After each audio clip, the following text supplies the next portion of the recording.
நண்பர்களே, இன்று அஷ்டமகுரு என்றால் என்ன என்பதை குறித்து இந்த காணொலியிலே காண இருக்கின்றோம்.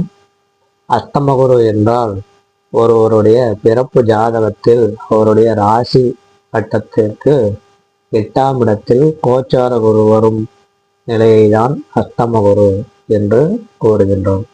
அந்த வகையிலே இப்பொழுது குரு ரிஷப ராசியிலே இருந்து மிதன ராசிக்கு பயிற்சியாகி இருக்கிறார். அது எந்த ராசிக்கு 8ஆம் இடமாக வருகிறது என்று எடுத்துக்கொண்டால் இன்றைய கணக்கிற்கு அது விருச்சிக ராசிக்கு அஷ்டம குரு என்று கணக்கு வருகிறது.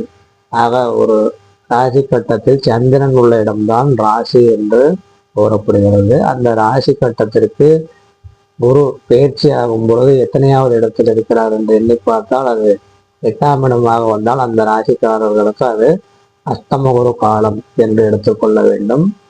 அது அடுத்த குரு பயிற்சி வரும் வரையில் ஓராண்டு காலங்கள் அந்த அஷ்டம குரு காலம் என்பதையும் கணக்கில் வைத்துக் கொள்ள வேண்டும். இந்த அஷ்டம குரு காலத்திலே பொருளாதார ரீதியான பிரச்சனைகளும் உடல்நல பிரச்சனைகளும் சிலருக்கு ஏற்படுவதற்கு பாதிப்புகள் ஏற்படுவதற்கு சூழ்நிலைகள் இருக்கின்றன. குரு என்று எடுத்துக்கொண்டால் அவருக்கு உடலில் நம்முடைய மூளை காரகனாக குரு இருக்கிறார் மற்றும் உடலில் உள்ள கொழுப்பும் குருவை குறிக்கின்றது. இது போன்ற உடல்நல பிரச்சனைகள் வருவதற்கு சாத்தியக்கூறுகள் இருக்கின்றன. மற்றும் குரு என்றால் பெருந்தனக்காரகன் மற்றும் தங்கத்திற்கு காரகமாக இருக்கின்றார். இந்த அஷ்டம குரு காலத்திலே அந்த குறிப்பிட்ட ராசிக்காரர்களுக்கு அவர்களுடைய கையில் இருக்கக்கூடிய தங்கம் ஏதாவது ஒரு வகையிலே காணாமல் போவதற்கோ அளவு போவதற்கோ வாய்ப்புகள் இருக்கின்றன.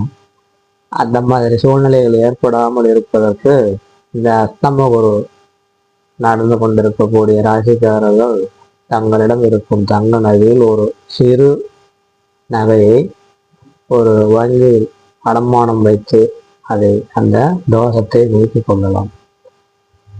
நிறைய நகைகள் நம்மிடம் இருக்கிறது என்றால் அதில் ஒரு சிறு நகையை மட்டும் ஒரு வங்கியிலே அந்த ஒரு வருட காலத்திற்கு அடமானமாக வைத்தால் அந்த களவு போகக்கூடிய தோஷமானது இதன் மூலமாக நீங்கிவிடும்.